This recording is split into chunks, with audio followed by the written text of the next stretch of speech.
Hello, അമ്മ മനസ്സിൻ്റെ പുതിയൊരു എപ്പിസോഡിലേക്ക് എല്ലാവർക്കും സ്വാഗതം. ചാനൽ ആദ്യമായിട്ട് കാണുന്നവരാണെങ്കിൽ ഒന്ന് സബ്സ്ക്രൈബ് ചെയ്തിട്ട് ലൈക്ക് ചെയ്യണേ. അങ്ങനെ ചന്ദ്രിക അവിടെ കാറിലിരിക്കുകയാണ്. ആ സമയത്താണ് മനീഷിന് കോൾ വന്നിട്ടുണ്ടായിരുന്നത്. സിദ്ധു ആണെങ്കിൽ ജസ്റ്റ് ഒന്ന് വാഷ്റൂം പോയി വരാമെന്ന് പറഞ്ഞിട്ടാണ് അവിടുന്ന് പോയിട്ടുണ്ടായിരുന്നത്. മനീഷ് ഫോണും കൊണ്ട് പോകുന്ന സമയത്ത് ചന്ദ്രിക ശ്രദ്ധിക്കുന്നുണ്ടായിരുന്നില്ല. മനീഷാണെങ്കിൽ ഒരു കൂട്ടുകാരൻ വിളിച്ചത് കൊണ്ട് തന്നെ കുറച്ച് ദൂരത്തോട്ടേക്ക് നടന്നിട്ടാണ് സംസാരിക്കുന്നത്. ആ സമയത്ത് ശരവണൻ, അതായത് മേഘയുടെ അച്ഛനെ ഏൽപ്പിച്ചിട്ടുണ്ടായിരുന്ന ഗുണ്ടകൾ പിന്നീന്ന് വന്നിട്ട് മനീഷിൻ്റെ തലക്കടിക്കുകയാണ്. പെട്ടെന്ന് തലക്കടി കൊണ്ടതുകൊണ്ട് തന്നെ മനീഷിൻ്റെ ബോധം പോകുന്നുണ്ടായിരുന്നു. അപ്പോൾ അവർ വേഗം തന്നെ മനീഷിനെ തട്ടിക്കൊണ്ട് അവരുടെ വണ്ടിയിലേക്ക് പോകുന്നുണ്ട്. അപ്പോഴാണ് ചന്ദ്രിക ശ്രദ്ധിക്കുന്നത്. ചന്ദ്രിക പിന്നാലെ ഇറങ്ങി വണ്ടിയിൽ നിന്ന് ഇറങ്ങിയിട്ട് അവരുടെ അടുത്തേക്ക് പോകുന്നുണ്ട്. മനീഷ് മനീഷ് എന്ന് കുറേ വിളിക്കുന്നുണ്ട്. അതിന് പുറമേ തന്നെ സിദ്ധുവിനെ വിളിക്കുന്ന സമയത്ത് സിദ്ധു ഓടിയെത്തുകയാണ്. പക്ഷെ അവർ രണ്ടുപേരും എത്തുമ്പോഴേക്കും മനീഷിനെ കാറിൽ കയറ്റിയിട്ട് ഗുണ്ടകൾ കൊണ്ടുപോയിട്ടുണ്ടായിരുന്നു. അപ്പോൾ ചന്ദ്രികയോട് സിദ്ധു പറയുന്നുണ്ട്, വാ കാറിൽ കയറി, നമുക്ക് കാറിൽ പോവാമെന്ന്. അപ്പോൾ കാറിൽ കയറിയിട്ട് ബെൽറ്റ് ഇടുന്ന സമയത്ത് ചന്ദ്രിക ചോദിക്കുന്നുണ്ട്, എന്തിനാ സാർ അവർ മനീഷിനെ തട്ടിക്കൊണ്ടുപോയത്? അപ്പോൾ സിദ്ധു പറയുന്നുണ്ട്, അതറിയില്ല, എങ്ങനെയെങ്കിലും മനീഷിനെ രക്ഷിക്കുക തന്നെ വേണം എന്ന് പറഞ്ഞുകൊണ്ട് സിദ്ധാർത്ഥം അവർക്ക് പിന്നാലെ തന്നെ വെച്ച് പിടിക്കുകയാണ്. അങ്ങനെ കുറച്ചു ദൂരം മുന്നോട്ട് പോയതിനു ശേഷം സിദ്ധാർത്ഥിൻ്റെ കാർ അവരുടെ കാറിന് ഓപ്പോസിറ്റായിട്ട് നിർത്തുകയും അങ്ങനെ സിദ്ധാർത്ഥും ആ ഗുണ്ടകളും തമ്മിൽ ഒരു വലിയ ഫൈറ്റ് തന്നെ നടക്കുന്നുണ്ട്. ചന്ദ്രിക നോക്കുന്ന സമയത്ത് ആ ഗുണ്ടകൾ തന്നെ ഒരു 6-7 പേരുണ്ടായിരുന്നു. അതുകൊണ്ട് തന്നെ സിദ്ധാർത്ഥിന് അവർ പൊരിഞ്ഞ് തല്ലുകയാണ്. സിദ്ധാർത്ഥിന് അവരുടെ അടുത്ത് നിന്ന് റെസ്ട്രിക്റ്റ് ചെയ്യാൻ പറ്റുന്നുണ്ടായിരുന്നില്ല. അതുകൊണ്ട് തന്നെ പെട്ടെന്ന് ചന്ദ്രിക പോയിട്ട് അവളുടെ ബാഗ് തുറന്നിട്ട് പെപ്പർ സ്പ്രേ എടുത്തിട്ട് വന്നിട്ടുണ്ടായിരുന്നു. എന്നിട്ട് അവരാരും തന്നെ പ്രതീക്ഷിക്കാത്ത ആ സമയത്ത് സിദ്ധാർത്ഥിൻ്റെ മേലെ തട്ടാത്ത രീതിയിൽ അവരുടെയൊക്കെ മുഖത്തേക്ക് ചന്ദ്രിക പെപ്പർ സ്പ്രേ അടിക്കുകയാണ്. പെട്ടെന്ന് അങ്ങനെ ഒരു ആക്രമണം വന്നത് കാരണം അവരവിടെ നിലത്ത് വീഴുകയാണ്. ആ സമയത്ത് സിദ്ധാർത്ഥ് അവരെയൊക്കെ ചവിട്ടി കൂട്ടുന്നുണ്ട്. അതിനുശേഷം കാറിൻ്റെ ഡോറ് തുറന്നപ്പോൾ മനീഷ് ബോധമില്ലാതെ കിടക്കുകയാണ്. അപ്പോൾ സിദ്ധു ഒരുപാട് വിളിക്കുന്നുണ്ടായിരുന്നു, മനീഷ് എഴുന്നേക്കുന്നു. പക്ഷേ മനീഷിന് ബോധമില്ല. ചന്ദ്രികയോട് അവരുടെ കാറിൽ നിന്ന് വെള്ളം എടുത്തുകൊണ്ട് വരാൻ പറഞ്ഞിട്ട് ആ വെള്ളം കൊണ്ടുവന്നിട്ട് മനീഷിൻ്റെ മുഖത്ത് തളിക്കുകയാണ്. അപ്പോഴാണ് മനീഷിൻ്റെ ബോധം വരുന്നത്. പക്ഷേ മനീഷിന് നന്നായിട്ട് തലവേദനിക്കുന്നുണ്ടായിരുന്നു. അങ്ങനെ മനീഷിന് ബോധം വന്ന സമയത്ത് സിദ്ധു ചോദിക്കുന്നുണ്ട്, ആരാ മനീഷ് ഇവരൊക്കെ? അപ്പോൾ മനീഷിൻ്റെ നാവൊക്കെ കുഴഞ്ഞിട്ടുള്ളത്. അവൻ പറയുന്നുണ്ട്, അറിയില്ല സർ. അപ്പോൾ ചന്ദ്രിക പറയുന്നുണ്ട്, ഇവിടെ നിന്ന് സംസാരിക്കാൻ സമയമില്ല, വാ സർ നമുക്ക് പോവാന്ന്. അങ്ങനെ മനീഷിനെ എങ്ങനെയൊക്കെയോ വലിച്ചിട്ട് സിദ്ധു അവരുടെ കാറിലേക്ക് കയറ്റുകയാണ്. പിന്നിലായിട്ട് ചന്ദ്രികയും കയറുന്നുണ്ട്. അങ്ങനെ സിദ്ധു വേഗം കാർ എടുത്തിട്ട് പോവുകയാണ്. അതേസമയം ക്ഷേത്രത്തിലാണെങ്കിൽ മേഘയുടെ പേരിൽ നടത്താനിരുന്ന അർച്ചനയും പൊങ്കലും പൂജയൊക്കെ കഴിഞ്ഞിട്ടുണ്ടായിരുന്നു. അപ്പോൾ അതിൻ്റെ ആ ഒരു സന്തോഷത്തിൽ പൊങ്കൽ വെച്ച ആ ഒരു അവരവിടെ പൂജ നടത്തുകയാണ്. എല്ലാവരും സന്തോഷത്തോടെയാണ് ഉള്ളത്. അപ്പോൾ പൂജയുടെ ചടങ്ങുകളൊക്കെ കഴിഞ്ഞപ്പോൾ മുത്തശ്ശി ജാനകിയോട് ചോദിക്കുന്നുണ്ട്, ജാനകി, ക്ഷേത്രത്തിൽ വെച്ചിട്ട് തന്നെ നമുക്ക് പൊങ്കൽ കഴിക്കാമോ? ശരി ചെറിയമ്മേ, ജാനകിയും പറയാണ്. അപ്പോൾ ആരതിയോട് പൊങ്കലിൻ്റെ ആ ഒരു പൂജിച്ച പ്രസാദം എടുക്കാൻ വേണ്ടി പറയാണ്. എന്നിട്ട് അവരെല്ലാവരും അവിടെ മാറി ഇരുന്നിട്ട് വാഴയിലൊക്കെ വെട്ടിയിട്ട് കഴിക്കാൻ വേണ്ടി പോവാണ്. ഒരു ഭാഗത്തിരുന്ന് ജാനകിയും ആരതിയും മേഘയൊക്കെ പൊങ്കൽ കഴിച്ചുകൊണ്ടിരിക്കുമ്പോഴേക്കും മഹേന്ദ്രൻ മറ്റേ ഭാഗത്തേക്ക് പൊങ്കലിനുള്ള അടുത്ത് കുടുക്കയായിട്ട് വന്നിട്ടുണ്ടായിരുന്നു. അപ്പോൾ അത് ലക്ഷ്മിക്ക് നേരെ നീട്ടിയിട്ട് പറയുന്നുണ്ട്, ഇതാ പുതിയ കലം വാങ്ങിച്ചിട്ടുണ്ട്, അപ്പോൾ നമുക്ക് എത്രയും പെട്ടെന്ന് നമ്മുടെ പൊങ്കലിനുള്ള കാര്യങ്ങളൊക്കെ ചെയ്യാമെന്ന്. അപ്പോൾ ലക്ഷ്മി മഹേന്ദ്രനോട് ആ കലം വാങ്ങിച്ചിട്ട് അതിൽ മഞ്ഞളും അതുപോലെ തന്നെ ആ ഒരു മുല്ലപ്പൂ ഒക്കെ കെട്ടി വെക്കുകയാണ്. അവരുടെ ആ ഒരു ചടങ്ങ് പ്രകാരം ചെയ്യാണ്. അങ്ങനെ അവർ അതൊക്കെ വീണ്ടും ചെയ്യാൻ വേണ്ടി പോകുന്നത് കാണുന്ന സമയത്ത് പൊങ്കൽ കഴിച്ചുകൊണ്ടിരുന്ന മുത്തശ്ശി ശബ്ദം താഴ്ത്തിയിട്ട് വാസുവിനോട് പറയുന്നുണ്ട്, അവർ വീണ്ടും അത് ചെയ്യാൻ തന്നെ പോവുകയാണ്, നേരത്തെ പോലെ തന്നെ തട്ടി പൊട്ടിച്ചു കളയണമെന്ന്. അപ്പോൾ വാസുവും പറയുന്നുണ്ട്, നിങ്ങളൊന്നുകൊണ്ട് പേടിക്കണ്ട ചെറിയമ്മേ, എന്തായാലും ആ കാര്യം ഞാൻ ഏറ്റു. അതേസമയം മേഘ പൊങ്കൽ കഴിച്ചുകൊണ്ടിരിക്കുകയാണെങ്കിൽ അവളുടെ മനസ്സ് നിറച്ചും നല്ല ടെൻഷൻ ഉണ്ടായിരുന്നു. അവൾ ചിന്തിക്കുന്നുണ്ട്, അച്ഛൻ മനീഷിനെ ഗുണ്ടകളെ വെച്ച് തട്ടിക്കൊണ്ടുപോയിട്ടുണ്ടാവുമോ? ഒന്നും അറിയാൻ പറ്റുന്നില്ലല്ലോ. അവൾ ആകെ ടെൻഷനിലാണുള്ളത്. ഒരു ഭാഗത്ത് അവർ പൊങ്കൽ കഴിച്ചുകൊണ്ടിരിക്കുകയാണ്, മറുഭാഗത്ത് ലക്ഷ്മിയും മഹേന്ദ്രനും കൂടി പുതിയൊരു പൊങ്കലിനുള്ള തുടങ്ങിയിട്ടുണ്ടായിരുന്നു. മറ്റൊരു ഭാഗത്താണെങ്കിൽ ചന്ദ്രികയും സിദ്ധാർത്ഥും കൂടി മനീഷിനെയും കൂട്ടിയിട്ട് ക്ഷേത്രത്തിലേക്ക് വന്നുകൊണ്ടിരിക്കുകയാണ്. മനീഷിന് തല നന്നായിട്ട് പെരുക്കുന്നുണ്ടായിരുന്നു. അതേസമയം അവരൊക്കെ പൊങ്കൽ കഴിച്ചതിന് ശേഷം മേഘയോട് മുത്തശ്ശി പറയുന്നുണ്ട്, ജാനകിക്കും വാസുവിനും മുറപ്രകാരമുള്ള സമ്മാനങ്ങളൊക്കെ കൊടുക്കാൻ വേണ്ടിയിട്ട്. ശരി മുത്തശ്ശി എന്ന് പറഞ്ഞിട്ട് വാസുവിൻ്റെ മുന്നിൽ പോയിട്ട് സമ്മാനമായിട്ട് നിൽക്കുന്ന സമയത്ത് ജാനകി ചോദിക്കുന്നുണ്ട്, എന്തിനാ മോളിപ്പോൾ ഇതൊക്കെ?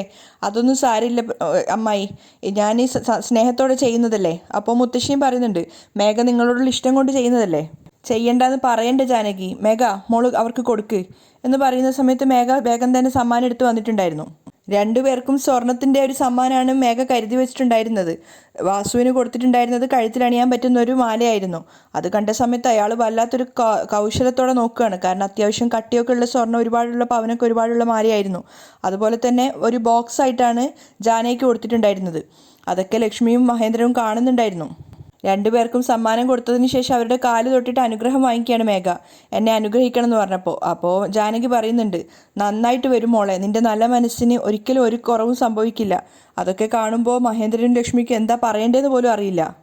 അപ്പോൾ മേഘ അവരോട് രണ്ടുപേരോടായിട്ട് പറയുന്നുണ്ട്, നിങ്ങളെനിക്ക് അമ്മായിയും അമ്മാവനും മാത്രമല്ല, എൻ്റെ അച്ഛനും അമ്മയുമായിട്ട് നിങ്ങൾ തന്നെ ഉണ്ടാവണം ഇനി. മേഘയുടെ ആ അഭിനയം കലർന്ന നിഷ്കളങ്കമായ സംസാരം കേട്ടപ്പോൾ മഹേന്ദ്രനും ലക്ഷ്മിക്കും വല്ലാത്ത പുച്ഛം തോന്നുന്നുണ്ടായിരുന്നു അവളോട്. അപ്പോൾ മേഘ മുൻകൂട്ടിയിട്ട് ജാനകിയോടും വാസുവിനോട് പറയുന്നുണ്ട്, ഏത് അവസ്ഥയും ഏത് പ്രതിസന്ധിയും വന്നാലും നിങ്ങളെന്നെ കൈവിടരുത്. അപ്പോൾ ജാനകി വല്ലാത്ത വാത്സല്യത്തോടെ പറയാണ്, മേഘ, ഒരിക്കലും ഞങ്ങൾ നിന്നെ കൈവിടില്ല. അങ്ങനെ നിന്നെ ഞങ്ങൾ കൈവിട്ട് കഴിഞ്ഞാൽ ഞങ്ങളെക്കാളും വലിയ പാപികൾ ഈ ലോകത്ത് മറ്റാരും ഉണ്ടാവില്ല. നീ ഞങ്ങൾക്ക് അത്രയേറെ ഉപകാരങ്ങൾ ചെയ്തിട്ടുണ്ട്. എല്ലാ കാലത്തും ഞങ്ങൾ നിനക്ക് കടപ്പെട്ടവരായിരിക്കും. അതൊക്കെ കേട്ടപ്പോൾ ശരിക്കും ലക്ഷ്മിക്കും മഹേന്ദ്രനും മനസ്സിലാവുന്നുണ്ട്, അവർ ഇത്രയും കാലം വളർത്തിയ മകളായിട്ട് പോലും അവരെ ചീറ്റ് ചെയ്ത മേഘയാണ്. അങ്ങനെയുള്ള മേഘ തീർച്ചയായിട്ടും ജാനകിയെയും വാസുവിനെയും ഒക്കെ ചതിക്കുന്നവർക്ക് ഉറപ്പുണ്ടായിരുന്നു. അപ്പോൾ മേഘ സ്നേഹത്തോടെ ജാനകിയോട് പറയുന്നുണ്ട്, ഈ ഒരൊറ്റ വാക്ക് മതി അമ്മായി. അപ്പോൾ ലക്ഷ്മി മഹേന്ദ്രനോട് പറയുന്നുണ്ട്, കേട്ടില്ലേ ഏട്ടാ, മേഘ ജാനകിയോട് എന്താ പറയുന്നതെന്ന്. നിങ്ങളും ജാനകിയും ഒന്നിക്കരുതെന്ന് മേഘ കണക്ക് കൂട്ടിയിട്ടാണ് ഓരോന്ന് ചെയ്യുന്നത്. ജാനകി ഏട്ടനെ ഇത്രയേറെ വെറുക്കുന്നതിന് കാരണം മേഘയാണ്. അപ്പോൾ മഹേന്ദ്ര സങ്കടത്തോടെ പറയുന്നുണ്ട്, സത്യങ്ങൾ എന്തായാലും ഒരു ദിവസം പുറത്തു വരും ലക്ഷ്മി. മേഘ കള്ളത്തരാണ് കാണിക്കുന്നതെന്ന് ജാനകിക്ക് മനസ്സിലാവാൻ ഒരുപാട് കാലങ്ങളൊന്നും വേണ്ടിവരില്ല. എത്രയും പെട്ടെന്ന് തന്നെ അവൾക്കത് ബോധ്യമാവും. അതിനുശേഷം ജാനകി തന്നെ അവളെ ഒഴിവാക്കിയിട്ട് തിരിച്ചു വന്നോളും. മഹേന്ദ്രൻ ലക്ഷ്മിയെ സമാധാനിപ്പിക്കുകയാണ്. പക്ഷേ ലക്ഷ്മിക്ക് അപ്പോഴും വല്ലാത്ത സങ്കടം തന്നെയായിരുന്നു. അതേസമയം സിദ്ധാർത്ഥും ചന്ദ്രികയും മനീഷിനെയും കൊണ്ടുവന്ന കാറ് ക്ഷേത്രത്തിൽ എത്തിയിട്ടുണ്ടായിരുന്നു. മേഘ ഇങ്ങനെ ടെൻഷനോടെയാണ് നിൽക്കുന്നത്. മേഘ കൊടുത്ത സമ്മാനങ്ങളൊക്കെ നോക്കുന്ന സന്തോഷത്തിലാണ് വാസുവും ജാനകിയൊക്കെ. അപ്പോഴാണ് സിദ്ധാർത്ഥ് ആദ്യം ക്ഷേത്രത്തിലേക്ക് വന്നത്. പിന്നാലെ തന്നെ ചന്ദ്രികയും. അതിന് പിന്നാലെയാണ് മനീഷ് വന്നിട്ടുണ്ടായിരുന്നത്. മേഘയാണ് ആദ്യം തന്നെ ഇവരെ 3 പേരെയും കണ്ടതും അവൾ വല്ലാതെ ഷോക്കായി പോയിട്ടുണ്ടായിരുന്നു. മേഘ അങ്ങോട്ടേക്ക് നോക്കുന്നതും അവളുടെ മുഖത്തുള്ള ആ ഒരു പരിഭ്രമവും ഞെട്ടലും കണ്ടിട്ടാണ് ജാനകിയും മുത്തശ്ശിയും ആരതിയൊക്കെ അങ്ങോട്ടേക്ക് നോക്കുന്നത്. മനീഷിനെ കണ്ട സമയത്ത് മേഘ ചിന്തിക്കുന്നുണ്ട്, മനീഷ് വന്നല്ലോ, അച്ഛനോട് ഇവനെ എങ്ങനെയെങ്കിലും തട്ടിക്കൊണ്ടു പോകണമെന്ന് പറഞ്ഞതല്ലേ, ഇവൻ എങ്ങനെയായിരിക്കും വന്നത്? മേഘ ചിന്തിക്കുകയാണ്. അപ്പോഴേക്കും സിദ്ധാർത്ഥും ചന്ദ്രികയും മനീഷും അവരുടെ അടുത്തേക്ക് വന്നിട്ടുണ്ടായിരുന്നു. സിദ്ധാർത്ഥ് പരിഹാസത്തോടെ ചോദിക്കുന്നുണ്ട്, എന്താ മേഘ, വല്ലാത്ത അത്ഭുതത്തോടെയാണല്ലോ നോക്കുന്നത്. അപ്പോൾ സിദ്ധുവിൻ്റെ ശബ്ദം കേട്ടപ്പോൾ മഹേന്ദ്രൻ ലക്ഷ്മി അങ്ങോട്ടേക്ക് നോക്കുന്നുണ്ടായിരുന്നു. അപ്പോഴാണ് ചന്ദ്രിക പറഞ്ഞത്, അച്ഛാ അമ്മ ഒരു നിമിഷം ഒന്ന് ഇങ്ങോട്ടേക്ക് വരുമോ? അപ്പോൾ അവരും അങ്ങോട്ടേക്ക് വന്നിട്ടുണ്ടായിരുന്നു. എല്ലാവരും ഒന്നിച്ചെത്തിയ സമയത്ത് ചന്ദ്രിക മേഘയോട് ചോദിക്കുന്നുണ്ട്, മേഘ, മനീഷ് ആരാണെന്നുള്ള സത്യം നീ പറയോ അതോ അവരോട് തന്നെ പറയാൻ പറയണോ? മേഘ ശരിക്കും പരിഭ്രമിച്ച് നിൽക്കുകയാണ്. എന്താ കാര്യമെന്ന് മനസ്സിലാവാതെ എല്ലാവരും ചന്ദ്രികയുടെ മുഖത്തേക്ക് നോക്കുന്നുണ്ട്. മാത്രമല്ല മുത്തശ്ശി മേഘയോട് ചോദിക്കുന്നുണ്ട്, എന്താ മേഘ, ഇവളെന്താ ഈ പറയുന്നത്? അപ്പോൾ ചന്ദ്രിക പരിഹാസത്തോടെ ചോദിക്കുന്നുണ്ട്, എന്താ സംസാരം വരുന്നില്ലേ, നെഞ്ചൊക്കെ മിടിച്ചുകൊണ്ടിരിക്കുന്നുണ്ടോ? മേഘ വിയർത്തുകൊണ്ടിരിക്കുകയാണ്. അപ്പോൾ ചന്ദ്രികയോട് മുത്തശ്ശി ദേഷ്യത്തോടെ പറയുന്നുണ്ട്, ഏയ് ചന്ദ്രിക, ഞങ്ങളെയൊക്കെ കണ്ടിട്ട് നിനക്ക് എന്താ തോന്നുന്നത്? ക്ഷേത്രത്തിൽ വന്നിട്ടുണ്ടെങ്കിൽ വന്ന കാര്യം ചെയ്തിട്ട് പോവാൻ നോക്ക്, വെറുതെ ഞങ്ങൾക്കിടെ കയറണ്ട. ജാനകിയും വെറുപ്പോടെയാണ് ചന്ദ്രികയെ നോക്കുന്നത്. അപ്പോൾ ചന്ദ്രിക പറയുന്നുണ്ട്, ഞാൻ നിങ്ങളുടെ വഴിക്കല്ല വന്നത്, നിങ്ങളാണ് ഒരു കാര്യമില്ലാതെ ഞങ്ങളുടെ വഴിയിൽ വന്നത്. അതിന് തിരിച്ചുള്ള മറുപടി പറയാൻ വേണ്ടിയിട്ടാണ് ഞങ്ങളിപ്പോൾ വന്നത്. മേഘയുടെ മുഖത്ത് നോക്കിയിട്ടാണ് ചന്ദ്രിക പറയുന്നത്. മേഘയാണെങ്കിൽ ഒരക്ഷരം പോലും തിരിച്ചു പറയാനാവാതെ വേർത്ത് നിൽക്കുകയാണ്. സിദ്ധാർത്ഥ് മേഘയുടെ ആ ഒരു പരിഭ്രമമൊക്കെ നോക്കി നിൽക്കുന്നുണ്ടായിരുന്നു. അപ്പോൾ ചന്ദ്രിക എല്ലാവരോടായിട്ട് പറയുന്നുണ്ട്, നിങ്ങളെല്ലാവരും ഒരു സത്യം മനസ്സിലാക്കണം, അതിന് വേണ്ടിയിട്ടാണ് ഞങ്ങൾ മനീഷിനെയും കൂട്ടിയിട്ട് ഇങ്ങോട്ടേക്ക് വന്നത്. അപ്പോഴേക്കും ജാനകിക്കും ദേഷ്യം വന്നിട്ടുണ്ടായിരുന്നു. ജാനകി ചന്ദ്രികയോട് പറയുന്നുണ്ട്, ഏയ് എന്താ കാര്യമെന്ന് മാത്രം പറ, വെറുതെ വളവളാന്ന് സംസാരിക്കാതെ. അപ്പോൾ ചന്ദ്രികയും തിരിച്ച് അതുപോലെ തന്നെയാണ് പ്രതികരിക്കുന്നത്.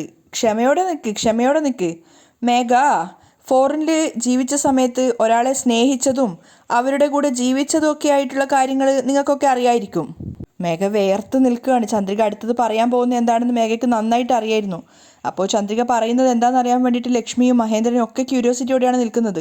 അപ്പോൾ ചന്ദ്രിക പറയുന്നുണ്ട്, അവർ ഒരു ആക്സിഡൻറ്റിൽ അപകടത്തിൽ മരിച്ചു പോയെന്നും അതിനുശേഷമാണ് മേഘ നാട്ടിൽ വന്നതെന്നൊക്കെയാണ് എല്ലാവരോടും പറഞ്ഞിട്ടുണ്ടായിരുന്നത്. സിദ്ധുവും മനീഷും ഒക്കെ മേഘയെ തന്നെ നോക്കി നിൽക്കുകയാണ്. അപ്പോൾ ചന്ദ്രിക എല്ലാവരോടും പറയുന്നുണ്ട്, മേഘ പറഞ്ഞതൊക്കെ നമ്മൾ വിശ്വസിച്ചു, പക്ഷേ മേഘയുടെ ഹസ്ബൻഡ് ആക്സിഡൻറ്റിൽ മരിച്ചു പോയിട്ടുണ്ടായിരുന്നില്ല. അത് കേട്ടതും എല്ലാവരും ഷോക്കായിട്ട് നിൽക്കുകയാണ്, മുത്തശ്ശി ഉൾപ്പെടെ. അപ്പോൾ ചന്ദ്രിക പറയുന്നുണ്ട്, അവരിപ്പോഴും ജീവനോടെ ഉണ്ട്. മേഘ ഭൂമി പിളർന്ന് താഴേക്ക് പോയെങ്കിൽ എന്നൊക്കെ വിചാരിച്ചിട്ടാണ് നിൽക്കുന്നത്. എല്ലാവരും ഒരുപോലെ ഞെട്ടിയിട്ട് മേഘയെ നോക്കുന്നുണ്ട്. അപ്പോൾ ജാനകി ദേഷ്യത്തോടെ ചന്ദ്രികയോട് ചോദിക്കുകയാണ്, എന്തൊക്കെ വിഡ്ഢിത്ത നീ പറയുന്നത്? മേഘയുടെ ഭർത്താവ് ആക്സിഡൻറ്റിൽ മരിച്ചതാണ്, അവരിപ്പോൾ ജീവനോടെയൊന്നും ഇല്ല. അപ്പോൾ ചന്ദ്രിക പരിഹാസത്തോടെ ചിരിച്ചിട്ട് പറയുന്നുണ്ട്, അത് മേഘ പറഞ്ഞ കള്ളത്തരം. മേഘയുടെ ഭർത്താവ് ഇപ്പോഴും ജീവനോടെ ഉണ്ട്. ചന്ദ്രികയുടെ ആ ഒരു ആത്മവിശ്വാസത്തോടുള്ള സംസാരം കേട്ടപ്പോൾ എല്ലാവരും അവളെ തന്നെ നോക്കി നിൽക്കുകയാണ്. അപ്പോൾ ചന്ദ്രിക വെല്ലുവിളിച്ചുകൊണ്ട് പറയുന്നുണ്ട്, അദ്ദേഹം ഇപ്പം നിങ്ങളുടെയൊക്കെ കണ്ണിന് മുന്നിൽ തന്നെയുണ്ട്. മേഘ ഭയന്ന് നിന്ന ആ ഒരു കാര്യം തന്നെയാണ് ചന്ദ്രിക അടുത്തതായിട്ട് പറഞ്ഞത്. ദാ ഈ നിൽക്കുന്ന മനീഷില്ലേ, ഇവരാണ് മേഘയുടെ ഭർത്താവ്. മേഘയ്ക്ക് താൻ ശരിക്കും തോറ്റുപോയെന്നൊക്കെ തോന്നുകയാണ്. അപ്പോൾ എല്ലാവരും മനീഷിനെ തന്നെ നോക്കുന്നുണ്ട്. അപ്പോൾ ചന്ദ്രിക പറയാണ്, ഇദ്ദേഹമാണ് പ്രിയയുടെ അച്ഛൻ. എല്ലാവരും മനീഷിനെയും അതിനുശേഷം മേഘയെയും നോക്കുകയാണ് ഞെട്ടലോടെ. അപ്പോൾ മുത്തശ്ശി ചോദിക്കുന്നുണ്ട് മേഘയോട്, ചന്ദ്രിക പറഞ്ഞതൊക്കെ സത്യമാണോ? മേഘ മറുപടി ഒന്നും പറയാനാവാതെ തലതാഴ്ത്തി നിൽക്കുകയാണ്. അപ്പോൾ മനീഷാണ് പറയുന്നത്, ചന്ദ്രിക പറഞ്ഞതൊക്കെ സത്യമാണ്. ഞാനാണ് മേഘയുടെ ഹസ്ബൻഡ്, പ്രിയയുടെ അച്ഛൻ. എല്ലാവരും മനീഷിനെ തന്നെ നോക്കി നിന്ന സമയത്ത് മനീഷ് പറയുന്നുണ്ട്, ഞാൻ മരിച്ചു പോയെന്ന് നിങ്ങളോട് എല്ലാവരോടും കള്ളം പറഞ്ഞിട്ട് അത് വിശ്വസിപ്പിച്ച് വെച്ചിരിക്കുകയാണ് മേഘ. ഞാനാണ് പ്രിയയുടെ അച്ഛനെന്ന് നിങ്ങളോട് എല്ലാവരോടും പറയാൻ വേണ്ടി ഞാൻ ഒത്തിരി പ്രാവശ്യം പറഞ്ഞതാണ്. പക്ഷേ ആ സത്യം ആരോടും പറയരുതെന്ന് പറഞ്ഞ് ഇവളെന്നെ ഇമോഷണലായിട്ട് ബ്ലാക്ക്മെയിൽ ചെയ്യായിരുന്നു. എല്ലാവരും കേട്ടത് വിശ്വസിക്കാനാവാതെ നിൽക്കുകയാണ്. അപ്പോൾ മനീഷ് പറയുന്നുണ്ട്, ഒക്കത്തിനൊരു അവസാനമുണ്ട്. ആ അവസാനം ഇതായിരിക്കും. അതുകൊണ്ട് ഞാൻ എല്ലാ സത്യങ്ങളും ചന്ദ്രികയോട് പറഞ്ഞു. ഇതിനുശേഷം ഞങ്ങളെ ഒരുമിപ്പിക്കുക എന്നുള്ളത് നിങ്ങളുടെ ഉത്തരവാദിത്തമാണ്. പ്രിയയ്ക്ക് നല്ലൊരു അച്ഛനായും മേഘയ്ക്ക് നല്ലൊരു ഭർത്താവായും ഇവർക്കൊപ്പം ജീവിക്കണം എന്നാണ് ഞാൻ ആഗ്രഹിക്കുന്നത്. അത് കേട്ട സമയത്ത് മേഘ ഇങ്ങനെ ഞെട്ടിയിട്ട് നിൽക്കുകയാണ്. ഇവരൊക്കെ എന്തായിരിക്കും പ്രതികരിക്കാമെന്ന് വിചാരിച്ചിട്ട്. അപ്പോൾ തന്നെ മഹേന്ദ്രൻ ദേഷ്യത്തോട് ചോദിക്കുന്നുണ്ട്, മേഘ, മനീഷ് നിന്റെ ഭർത്താവാണോ? എന്നിട്ടും ഇത്രയും കാലമായിട്ട് നീ എന്താ ഈ കാര്യം ഞങ്ങളോട് പറയാതിരുന്നത്? അതൊക്കെ കേട്ടപ്പോൾ മേഘ തലതാഴ്ത്തി നിൽക്കുകയാണ് പേടിയോടെ. ആ ഒരു അച്ഛനോടുള്ള ബഹുമാനമൊക്കെ ആ സമയത്ത് അവൾക്ക് മേഘയ്ക്ക് മഹേന്ദ്രനോട് തോന്നുന്നുണ്ടായിരുന്നു. അപ്പോൾ മഹേന്ദ്രൻ പറയുന്നുണ്ട്, ഇത്രയും കാലമായിട്ട് അവൻ ജീവനോടെ തിരിച്ചു വന്നിട്ടും അവൻ മരിച്ചു പോയെന്ന് നീ ഞങ്ങളോട് എന്തിനാ കള്ളം പറഞ്ഞത്? എന്തിനാ നീ ഇങ്ങനെ കള്ളം പറയുന്നത്? സ്വന്തം കുട്ടിയോട് പോലും അതിൻ്റെ അച്ഛൻ ആരാണെന്ന് പറയാതെ. ഇതൊക്കെ ആലോചിക്കുമ്പോൾ നിനക്ക് നാണക്കേടായിട്ട് തോന്നുന്നില്ലേ?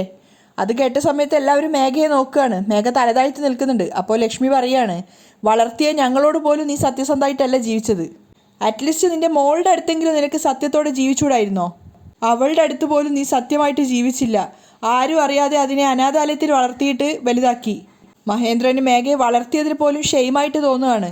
അപ്പോൾ ലക്ഷ്മി പറയുന്നുണ്ട്, ദൈവത്തിൻ്റെ കൃപ കൊണ്ട് ഞങ്ങൾ പ്രിയ നിൻ്റെ മകളാണെന്ന് മനസ്സിലാക്കിയിട്ട് തിരിച്ചു കൂട്ടിക്കൊണ്ട് വന്നതുകൊണ്ട് അതിനൊരു നല്ല ജീവിതം കിട്ടി. ആർക്കും ഒരു അക്ഷരം പോലും പറയാനുണ്ടായിരുന്നില്ല. കാരണം മേഘ ചെയ്തു കൂട്ടിയ തെറ്റുകളെക്കുറിച്ചാണ് ലക്ഷ്മി എണ്ണി എണ്ണി പറയുന്നത്. അപ്പോൾ ലക്ഷ്മി പറയുന്നുണ്ട്, അതിനുശേഷവും നീ നിന്നെ മാറ്റാൻ തയ്യാറായില്ല. അപ്പോൾ ചന്ദ്രിക മേഘയോട് ചോദിക്കുന്നുണ്ട്, അതെങ്ങനെയാ മേഘ? നമ്മൾ അറിയാതെ ഒരു തെറ്റ് ചെയ്താൽ പോലും നമ്മൾ ആ തെറ്റിന് വേണ്ടിയിട്ട് ഒരുപാട് പ്രാവശ്യം മാപ്പ് ചോദിക്കും. അത് ആലോചിച്ച് നമ്മുടെ മനസ്സ് വല്ലാതെ വേദനിക്കും. ആ ചെയ്ത തെറ്റിന് എന്തെങ്കിലും പ്രായശ്ചിത്തം ഉണ്ടോ എന്ന് നമ്മളിങ്ങനെ ആലോചിച്ചുകൊണ്ടേയിരിക്കും. മേഘ തലതാഴ്ത്തിയിട്ട് നിൽക്കുകയാണ്. ചന്ദ്രികയുടെ മുന്നിൽ താൻ ചെറുതാകുന്നത് പോലെയാണ് അവൾക്ക് തോന്നുന്നത്. അപ്പോൾ ചന്ദ്രിക പറയുന്നുണ്ട്, പക്ഷേ നീ നിന്നെക്കുറിച്ചൊന്ന് ആലോചിച്ച് നോക്ക്. അറിഞ്ഞുകൊണ്ട് ഇത്രയധികം തെറ്റുകൾ ചെയ്തിരിക്കുന്നു. ഇപ്പോഴും തെറ്റുകൾ ചെയ്തുകൊണ്ടേയിരിക്കുന്നു. ഇതൊക്കെ ചെയ്യുമ്പോഴും നിനക്ക് ചെറുതായിട്ട് പോലും ഒരു മനസ്താപം ഉണ്ടാവുന്നില്ലേ? എവിടുന്ന് എന്നൊരർത്ഥത്തിൽ മഹേന്ദ്രൻ തലയാട്ടുന്നുണ്ടായിരുന്നു. അപ്പോൾ ചന്ദ്രിക പറയാണ്, നീ നിന്നെ മാറ്റേയില്ലേ? അപ്പോഴേക്കും മേഘയ്ക്ക് ദേഷ്യം കയറിയിട്ടുണ്ടായിരുന്നു. ഏയ് ചന്ദ്രിക, ഇനിയും എന്നെക്കുറിച്ച് മോശമായിട്ട് ഇങ്ങനെ സംസാരിച്ചാ ഞാൻ മനുഷ്യനായിട്ടായിരിക്കില്ല നിന്നോട് പെരുമാറുക.